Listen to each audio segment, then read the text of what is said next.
जी, अस्सलाम वालेकुम। आज का जो लेक्चर है, जो प्रीवियसली हमने लेक्चर पढ़ा है, ये उसी की ही कंटिन्यूएशन है, दैट इज बाइनोमियल डिस्ट्रीब्यूशन। हम प्रोबेबिलिटी डिस्ट्रीब्यूशंस पढ़ रहे हैं, प्रोबेबिलिटी मॉडल कहते हैं, और मुख्तलिफ वे से हम उनकी प्रोबेबिलिटीज जो हैं वो कैलकुलेट कर रहे हैं। मुख्तलिफ वे से हम उनकी प्रोबेबिलिटीज को देख रहे हैं कि ये कैसे कैलकुलेट करनी है।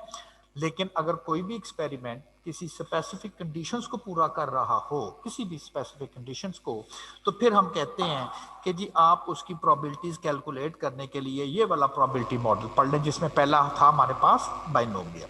क्यों? उसका एक स्पेसिफिक फार्मूला है और आप उस फार्मूले की मदद से सारी की सारी उसकी कैलकुलेशन ऑटोमेटिकली कैलकुलेट कर सकते हैं। अच्छा जी, सेकंड, अब जो आपने कुछ पोर्शन पढ़ लिए हैं, अब इसमें कुछ एक एग्जांपल्स एक दो थी, जैसे ये वाली एक एग्जांपल है। कहता है फुटबॉल, फर्ज करें आपको एग्जाम में आती है और आपको तो नहीं आइडिया हो रहा कि ये किससे करनी है। अ football stadium has 4 flood light towers. If the probability of a light failure of each tower is 0.11 and that the towers fails independent from each other। कोई फुटबॉल स्टेडियम है, 4 उसके फ्लड लाइट टावर्स लगे हुए हैं और हर tower के fail होने का चांस 11% है, खराब हो जाएगा। और कहता है ऐसा नहीं है कि अगर एक टावर फेल हो तो बाकी भी टावर जरूर फेल ही होंगे, वो हर टावर जो है वो इंडिपेंडेंटली फेल होता है। कहता फाइंड द प्रोबेबिलिटी दैट, और आगे हमें कुछ उसने इवेंट पूछे हुए हैं कि no tower fail, more than 2 towers fail and so on.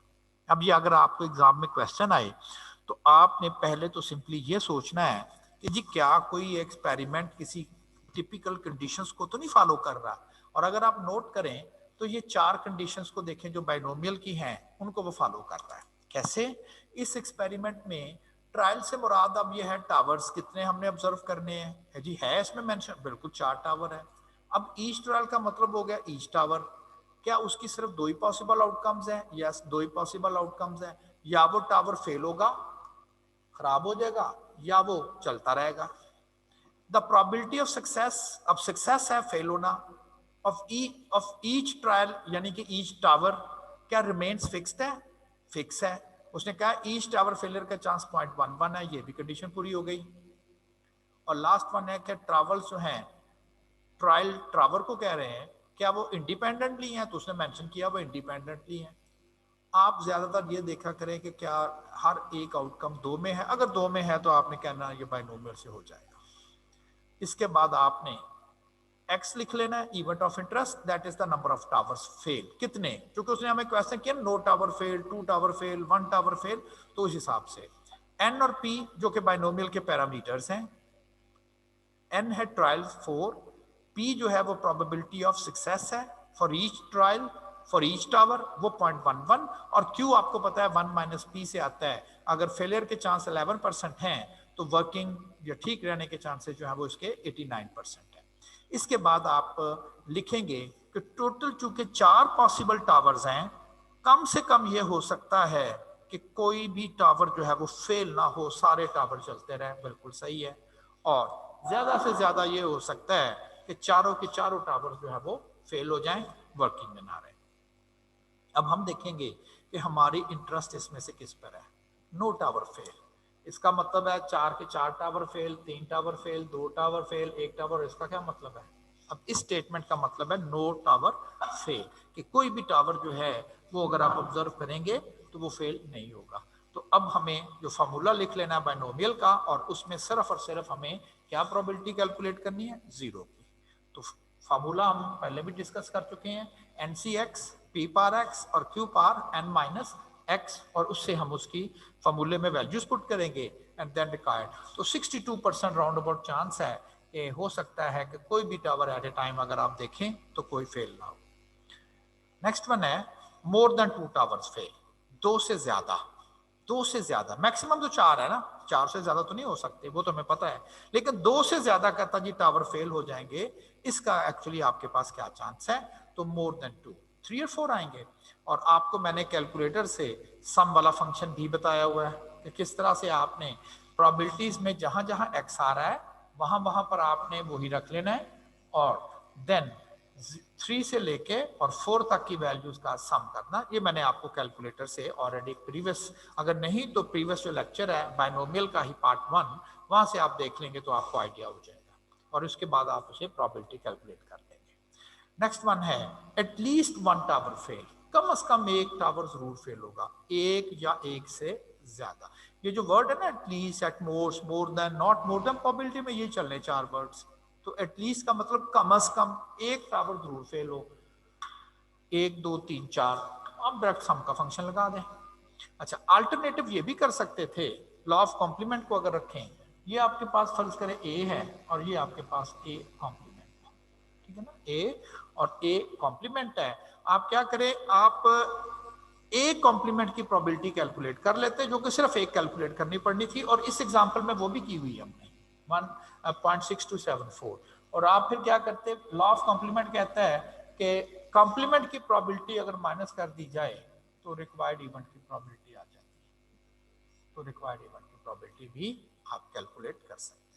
तो दोनों तरह से, चूंकि कैलकुलेटर से करेंगे तो आपने कौन सा करना है, कैलकुलेटर को तो अलबत्ता 4 कैलकुलेशन करनी पड़ जाएगी, लेकिन बहाल आपका क्वेश्चन जो है वो इस सेंस में जो है वो ठीक हो जाएगा।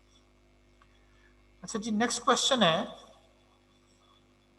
a test consists of 6 questions and to pass the test a student has to answer at least 4 questions correctly। कम से कम उसको अपने 4 क्वेश्चन अगर सही होते हैं 6 में से, तो कहता वो देन वो टेस्ट क्लियर कर जाएगा। Each question has 4 possible answers, इसका मतलब एमसीक्यूज हैं, 4 आंसर्स हैं, जैसे आपके होते हैं A B C D, of which only 1 answer is correct. Obviously A B C D में से 4 में से एक ठीक है, ए बी सी डी, ये 4 पॉसिबल है और उनमें से कोई एक आंसर जो है वो ठीक है। If a student guesses on each question, उसे पेपर आता ही नहीं है, पढ़ा ही नहीं है, पता ही नहीं है, कहता बस जाऊंगा, सुबह उठूंगा, जाके जो काबू आएगा गैस करूंगा, लगाऊंगा निशान। कहता है if a student guesses on each question, what is the probability that the student will pass the test. क्या चांस है कि तुक्के लगा के ही वो पास कर लेगा टेस्ट। अगर 6 में से 4 क्वेश्चन सही होना जरूरी है उसके टेस्ट को क्लियर करने के लिए, और 4 में से सिर्फ एक ऑप्शन सही है, तो ये तो कोई थ्योरम वाला तो है नहीं कि आप कहें जी 5 में से 3 नंबर आ सकते हैं, या वो ठीक होगा क्वेश्चन या वो गलत होगा, 2 ही तो पॉसिबिलिटी है हर क्वेश्चन की। तो फिर ये बाइनोमियल नहीं बन गया, फिर तो ये बाइनोमियल बन गया ना। ईच क्वेश्चन, सिंगल ट्रायल का मतलब एक क्वेश्चन, क्या 2 आउटकम 2 ही हैं जी, कैसे, या वो गलत है या वो सही है। ये तो नहीं कह सकते जी थोड़ा सा गलत है या ज्यादा गलत है, ऐसा तो नहीं है, क्योंकि ये एमसीक्यूज हैं, या वो सही है या वो गलत है। तो फिर आप एक्स को रखेंगे नंबर ऑफ करेक्ट क्वेश्चंस, कितने उसके क्वेश्चन सही हैं, n6, टोटल 6 ट्रायल को देखना है, 6 क्वेश्चंस को देखना है, तो P होगी प्रोबेबिलिटी ऑफ सक्सेस, और सक्सेस क्या है, करेक्ट, वो 25%। एक क्वेश्चन का होता है ना ऑफ आ करेक्ट, एक क्वेश्चन का करेक्ट होने का चांस 25% है, क्योंकि 4 ऑप्शन है, एक सही है, ए बी सी डी, वो NA/NS की तरह ए बी सी डी, 4 कितनी सही है इनमें से एक, तो 25% चांस है ना, 75% तुक्का लगाएगा और फेल हो जाएगा 25%। तो ये 0.75 है उसके ना सही होने का। अगर मैं आपको ये कहूं कि देखने में तो वो 4 आंसर करते हैं, 4 पॉसिबल आंसर हो सकते हैं, एक इसमें से सक्सेस है लाइक ये, और बाकी ये फेलियर है, तो 2 कैटेगरी बन गई, एक सक्सेस एक फेलियर कैटेगरी, ऐसा ही है ना, एक सक्सेस और एक फेलियर। अब उसने आपको कहा जी पास होना, अब क्या जी पास की प्रोबेबिलिटी कैसे कैलकुलेट करें, ऊपर उसने दिया हुआ है कम से कम 4 क्वेश्चन सही होंगे तब पास हो जाएगा, 4 हो जाए, 5 हो जाए, 6 हो जाए, तो आपको इन 3 की प्रोबेबिलिटी जो है वो कैलकुलेट करें, ठीक है। और आप इसकी प्रोबेबिलिटी सम वाला फंक्शन यूज करेंगे कैलकुलेटर से डायरेक्टली, तो कितने परसेंट बनता है, सिर्फ परसेंटेज में ले जाएं तो सिर्फ राउंड अबाउट 4%। तो बेटा पढ़ लो, तुक्के लगा के पास होना हो ना तो सिर्फ 4% चांस है, यानी कि 100 दफा पेपर दोगे ना तो 4 दफा पास हो ही जाओगे, हाँ ये शायद, और वो भी प्रोबेबिलिटी की बात है, ठीक है ना, तो पढ़ लो बेहतर है। नेक्स्ट एग्जांपल है, इन थ्रोइंग 3 डाइस, 3 लूडो के दाने फेंके जा रहे हैं, find the probability that number 6, appear on at least 2 dice. सबसे पहली बात आप कहेंगे कि सर ये तो 6 पॉसिबल आउटकम्स हैं। अगर आप सैंपल स्पेस की बात करें तो 6 पॉसिबल आउटकम्स हैं। या नंबर 1 आ सकता है, या नंबर 2 आ सकता है, या नंबर 3, या नंबर 4, 5 और 6, तो 6 पॉसिबल आउटकम्स हैं। आल्दो ये 6 पॉसिबल आउटकम्स हैं, देखिए आप खेल रहे हैं, आप कहते हैं मुझे 6 आना चाहिए, 6 आया तो आप क्या कहते हैं, आ गया, जीत गया, सक्सेसफुल। और अगर 5, 4, 3, 2, 1 में से कोई आए तो क्या बोलेंगे, नहीं आया, फेल। तो फिर 2 ही कैटेगरी बन गई, ये बन गई सक्सेस कैटेगरी और ये सब की सब बन गई फेल। तो 2 ही हो गए, 2 सेगमेंट बन गए, ये सक्सेस वाले हो गए, ये नंबर फेल वाले हो गए, तो 2 ही हैं। अब वो कहता है कि कितनी डाइस ऐसी हैं जिनके ऊपर 6 आएगा, एक डाइस से, तो आप x को लिख देंगे number of dice on which 6 appears. कितने डाइस के ऊपर 6 नंबर आएगा, छक्का आएगा। Total number of dice trial 3 and probability of 6 on a single dice, single trial है ना, तो 6 आउटकम है, 6 आने का चांस एक डाइस पे 1/6। तो हमें बाइनोमियल्स की कंडीशंस पूरी हैं। और अब उसने कहा है कि कम से कम है ना सक्सेस, उसको मैं 6 ऑन डाइस आना सक्सेस है और उसकी प्रोबेबिलिटी लिख दी, नॉट 6 आना फेलियर है, आगे उसकी प्रोबेबिलिटी लिख दी। और पॉसिबल कितनी डाइस के ऊपर 6 आ सकता है, कहता जी हो सकता है किसी पर भी ना आए और तीनों की तीनों पर भी आ जाए। और उसने जो हमसे प्रोबेबिलिटी पूछी हुई है वो उसने पूछी है एटलीस्ट 2 की। तो सम के फार्मूले में आप प्रोबेबिलिटीज को पुट करें एंड देन फाइनली आप उसका आंसर, क्योंकि उसने कहा एटलीस्ट 2, एटलीस्ट का मतलब है 2 और मोर देन 2, और हमें पता है 3 से ऊपर तो जा ही नहीं सकते, तो 2 और 3 सक्सेसेस उसकी जो है वो आ जाए। अच्छा, a population,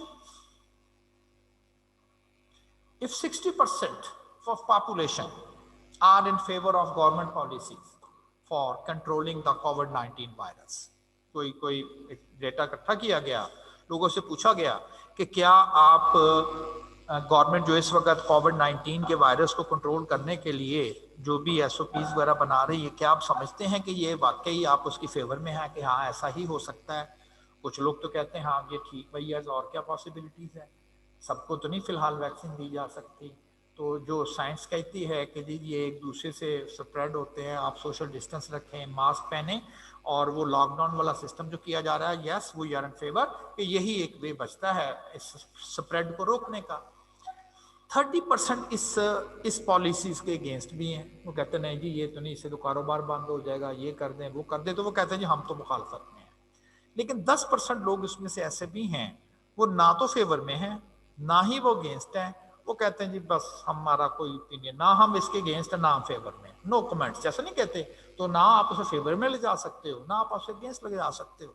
तो जो सिंगल पर्सन आपको रिस्पॉन्स देगा वो पॉसिबली 3 हो सकते हैं, फेवर में हो सकता है वो शख्स का रिस्पॉन्स, अगेंस्ट हो सकता है और नो ओपिनियन। देखने में तो 3, लेकिन अगर आप नीचे देखें तो उसने कहा है कि अगर मैं इस पूरे पॉपुलेशन से जहां से ये डेटा उसमें से 20 लोग ले लूं, अब लाजमी तो नहीं है कि देखिए आपकी क्लास में अगर 50% बॉयज हैं 50% गर्ल्स हैं और मैं 2 पेपर स्लिप उठाऊं, आपने कहना चूंकि 50% बॉयज हैं 50% गर्ल है तो जरूर नोट कीजिएगा कि एक पेपर स्लिप में बॉय है और एक में गर्ल है, ऐसा तो नहीं है। दोनों के दोनों बॉय, एक बॉय एक गर्ल, दोनों की दोनों गर्ल, तो सारी पॉसिबिलिटीज है। तो कहता अगर मैं यहां से 20 लोग लूं, क्या चांस है उसमें 13 लोग ऐसे होंगे जो फेवर करने वाले होंगे। और रैंडमली लिया ना, रैंडमली लिया, से ही जलते जा रहे थे, सर्वे कर रहे थे, टेलीविजन वाला एंकर था, उन्होंने कहा भाई साहब जरा रुकिएगा बताइएगा आप फेवर में हैं, वो कहता हाँ जी मैं तो फेवर में हूँ। उसे नोट कर लिया जी, मैंने 20 लोगों को पूछा, एक आ गया फेवर में। कहते क्या चांस है 13 लोग फेवर में होंगे, चांस उसने किया नहीं, उसने गेस करना है। तो 2 कैटेगरी नहीं बन गए, 60% लोग फेवर में है, ये कौन है, ये नॉट फेवर में है, अगेंस्ट नहीं कह रहा, जो ओपिनियन नहीं दे रहा उसे फेवर में तो नहीं लेकर आएंगे। तो 40% लोग जो है वो नॉट फेवर है। आपने क्या मिस्टेक करनी है, आपने कहना जी फेवर में नहीं है, जो बाकी हैं वो अगेंस्ट है, वो 30% बचते हैं, भी 10% फेवर में है तो आप उसे नॉट फेवर में रखो ना, मैं अगेंस्ट नहीं कह रहा। अगर ना कोई बंदा चुप रहे तो इसका मतलब है कि वो अगेंस्ट है, आपके जी फेवर में नहीं है, ठीक है ना, तो हमारे इससे कंसर्न नहीं है, हमने तो 2 कैटेगरीज में बना दिया। Number of people that are in favour और probability of single person that is in favour 0.60 और 0.4 आ गया जो नॉट फेवर में है, मैं अगेंस्ट नहीं कह रहा, नॉट फेवर में है, और वो 40%। अब उसने कहा है कि 20 में से 13 लोग जो हैं वो फेवर में होंगे, इसकी प्रोबेबिलिटी कैलकुलेट कीजिएगा। तो मैंने x की वैल्यू 13 के साथ उसकी प्रोबेबिलिटी कैलकुलेट कर दी कि भाई अगर तुम 20 लोगों से इंटरव्यू करते हो और ये कंसर्न हो कि 20 में से 13 लोग आपको ऐसे मिले जो कि फेवर वाले होंगे, तो है तो सही चांस, बट रेयर है, 16% चांस है कि आपको 20 में से 13 लोग फेवर करने वाले मिल जाएं अगर पूरी पॉपुलेशन में इस तरह के अगर आपके चल रहे। होप सो कि आपको ये चीज क्लियर होगी। अच्छा जी, नेक्स्ट वन है in tossing of a coin 4 times, 4 दफा आप कोई सिक्का जो है 4 दफा आप वो सिक्का फ्लिप कर रहे, कहता find the probability distribution of the number of heads. मतलब कितने हेड जी, जब लफ्ज है प्रोबेबिलिटी डिस्ट्रीब्यूशन तो इससे मुराद है all possible number of heads that may appear in 4 coins.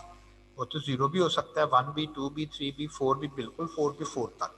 ये हम पहले भी कर चुके हैं कि जी प्रोबेबिलिटी डिस्ट्रीब्यूशन टेबल का मतलब है कि जो इवेंट ऑफ इंटरेस्ट हो उसकी मिनिमम वैल्यू से लेके पॉसिबली मैक्सिमम तक जितनी वैल्यू आए सबकी आपने प्रोबेबिलिटी कैलकुलेट कर लेनी है, और इसे ही हम प्रोबेबिलिटी डिस्ट्रीब्यूशन बोलते हैं।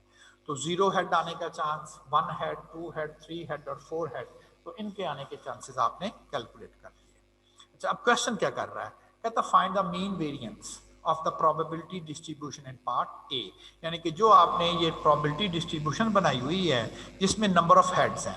अब देखें अगर 4 कॉइन फ्लिप करें लाजमी है 2 हेड आएंगे, या 2 भी आ सकते हैं, 3 भी आ सकते हैं, 1 भी आ सकता है, 4 भी आ सकते हैं, तो फिर वेरी करेगा ना, तो वेरी करेगा तो फिर आप इसका मीन फाइंड करें।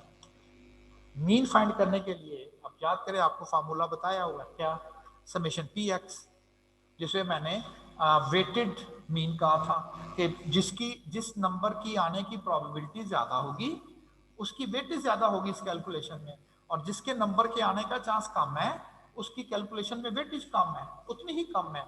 तो this is the weighted mean, और वेट किसको बनाया हुआ है, प्रोबेबिलिटीज को। जिसके आने का चांस ज्यादा है, 2 हेड के आने का चांस सबसे ज्यादा है, तो इसका मतलब है इसकी कैलकुलेशन में सबसे ज्यादा कंट्रीब्यूशन इसकी होगी, फिर उसके बाद इनकी, और सबसे कम 0 और 4 हेड की। 0 हेड आने के चांसेस कम है, 4 हेड आने के चांसेस कम है, क्योंकि और कैलकुलेशन में उतना ही होगा। पी को एक्स से मल्टीप्लाई कर लिया और देन समेशन करके हमने उसका आंसर फाइंड कर लिया। और कहता जी कि अगर आप 4 कॉइन फ्लिप करते हो तो हेड्स की तादाद वेरी कर सकती है, ऑन दी एवरेज 2 हेड। क्या 2 ही हेड आएंगे, नहीं, वेरी कर सकते हैं, इसीलिए तो वेरियंस कैलकुलेट करने के लिए कहा गया। और वेरियंस के कैलकुलेट करने का फॉर्मूला भी हम पहले डिस्कस कर चुके हैं। इनमें हमें क्या चाहिए, इसमें एक्स स्क्वायर करके हमें पी में वैल्यूज रखनी है, तो इनको स्क्वायर किया, पी से मल्टीप्लाई किया और ये आंसर प्लेस कर दिए। ये आंसर आ गया 5, यहाँ 5 आ गया, ये पहले ही कैलकुलेट किया जा सकता है, 2 का स्क्वायर 4 और आंसर इज -1। तो इस डेटे का वेरियंस जो आ गया वो 1 और मीन कितना आ गया 2। इसके लिए आप देखें कि आपको जरा काफी एफर्ट करनी पड़ी, क्या पहले पूरा टेबल बनाना पड़ा, और टेबल बनाने के बाद आपको ये 2 फार्मूले अप्लाई करने पड़े। अगर डेटा बाइनोमियल एक्सपेरिमेंट का हो, बाइनोमियल्स की कंडीशन पूरी कर रहा हो, देयर इज एन अल्टरनेटिव, क्या कि जी मीन ही कैलकुलेट करना हो तो दोनों जो पैरामीटर है एन और पी, एन हमारे इस डेटे में कॉइन है 4, पी है प्रोबेबिलिटी ऑफ हेड, तो आंसर 2 आएगा, तो 2 ही आएगा, पहले भी यही आया था। और वेरिएंस का फार्मूला क्या, वेरिएंस का फार्मूला ये है कि आप एन पी को क्यू से मल्टीप्लाई करते हैं, क्या था वेरिएंस आता था, एन पी 2 था, क्यू कितना था 1/2, तो 1 आ गया, पहले भी 1 है। तो फिर ये आसान नहीं हो गया कि बजाय इसके कि आप सारा प्रोबेबिलिटी टेबल बनाएं, आप जस्ट उनके मीन वेरियंस को शॉर्ट फॉर्म में, यानी कि NP is the mean for binomial and NPQ is the variance for binomial, तो इससे आप इसकी कैलकुलेशन जो है वो परफॉर्म कर सकते हैं।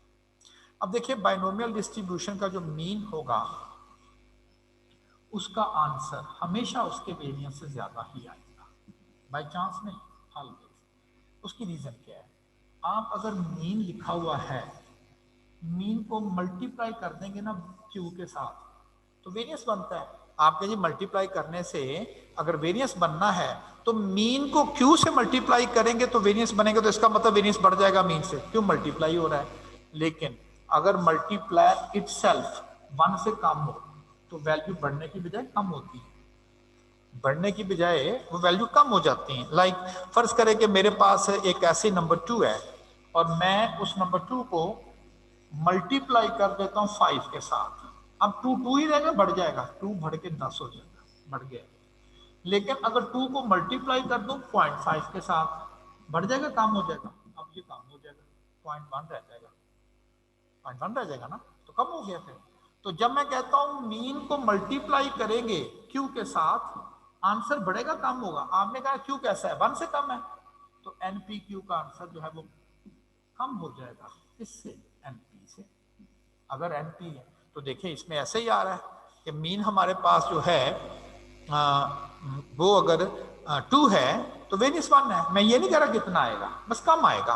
और ये नहीं इस डेटा के लिए, हर बाइनोमियल डेटा के लिए मीन जो है वो उसके वेरिएंस से कम ही होगा। अब जरा एक एग्जांपल पढ़ते हैं जिसमें ये मीन वेरिएंस वाला डायरेक्टली इंप्लीमेंट करके देखते हैं।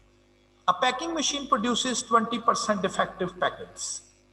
कहता find the mean and variance of the binomial distribution ऑफ defective packets if a random sample of 10 packets are selected। कोई मशीन है, आइटम्स प्रोड्यूस कर रही है, रिकॉर्ड के मुताबिक वो मशीन 20% डिफेक्टिव आइटम प्रोड्यूस करती है, सैंपलिंग इंस्पेक्शन होने लगी है। कहता अगर हम उसकी मशीन के बनाए हुए रैंडमली 10 आइटम उठाएंगे, उसमें डिफेक्टिव्स की तादाद कितनी हो सकती है। मुख्तलिफ 0 से लेकर 10 तक पॉसिबल है, 0 भी हो सकती है, 1 भी, 2 भी, 3 4 5 अप टू 10, बिल्कुल सही, मुख्तलिफ हो सकती हैं। हर एक की प्रोबेबिलिटी भी डिफरेंट होगी। 10 के 10 आइटम डिफेक्ट होने हैं, शायद इसका चांस बहुत कम हो। कोई भी डिफेक्टिव ना निकले, 20% तो है, शायद इसका भी चांस कम हो। तो फिर हर आइटम की डिफरेंट है। आप कहें जी हर दफा जब 10 उठाएंगे तो सेम तो नहीं डिफेक्टिव निकलेंगे, कम ज्यादा हो सकते हैं। कहता जी एवरेज बता देते, पूछा भी उसने मीन है। अब हमें एक वे तो यही था कि आप पॉसिबल डिफेक्टिव्स लिख लेते जो कि 0 से लेकर 10 तक हैं, आगे उसकी प्रोबेबिलिटी कैलकुलेट करते और ये वाला फार्मूले से मीन ले लेते। और अल्टरनेटिव ये है कि एनपी कर लेते। तो हमारे लिए सेकंड चॉइस ज्यादा आसान नहीं है, एन भी दिया हुआ है, पी भी दिया हुआ है, तो एनपी पास कर लें, तो एनपी कर लेते हैं। अल्टरनेटिव फार्मूला मैंने यूज किया ना, 2। कहता जी 10 में से कभी 3 डिफेक्टिव आ जाएंगे, कभी 4, कभी 1, कभी 2, कहता एवरेज 2 और वेरिएंस एनपी को यानी कि 2 को क्यू से मल्टीप्लाई कर दिया। क्यू कितना है 0.8, तो 1.6। देखिए मीन बड़ा है, वेरिएंस कम है, तो mean is always greater than variance for the binomials. अच्छा, अगर वो यहां पर ये कह देता कि find the mean number of good items, तो लगाना आपने एनपी ही है, लेकिन यहां पर जो प्रोबेबिलिटी आपने रखनी है पी, वो गुड आइटम की रखनी है। अगर 20% डिफेक्टिव है तो गुड कितने होंगे फिर 80%, 80% ही होंगे ना, तो 8 आइटम्स गुड निकल आएंगे। यहाँ कितने, अगर 10 में से 2 8 भी एवरेज डिफेक्टिव है तो बाकी फिर कौन गुड ही होंगे ना। तो देखें, तो सिर्फ आपने केयर, 2 ही तो क्लासेस हैं, एक अगर आपको पता हो दूसरी ना बताए, आप 1 में से माइनस कर लिया करें तो दूसरी क्लास भी आपके पास आ जाएगी। अच्छा, एनपी दिया हुआ हो तो एनपी की मदद से हम मीन वेरिएंस बना सकते हैं। तो मीन वेरिएंस किससे बनाए, एनपी से। इसके उलट अगर एग्जामिनर आपको मीन वेरिएंस दे दे, कहता है इसमें से एनपी जरा अलग अलग करके दिखाएं, क्योंकि पैरामीटर से वो चीज बनी है, तो कहता है इसमें से पैरामीटर सॉर्ट कर दे, जरा अलग अलग करते हैं। In a binomial distribution, the mean and standard deviation were found to be 4.5 and 1.5 respectively. कहता फाइंड एनपी, एनपी कौन है, बाइनोमियल के पैरामीटर्स।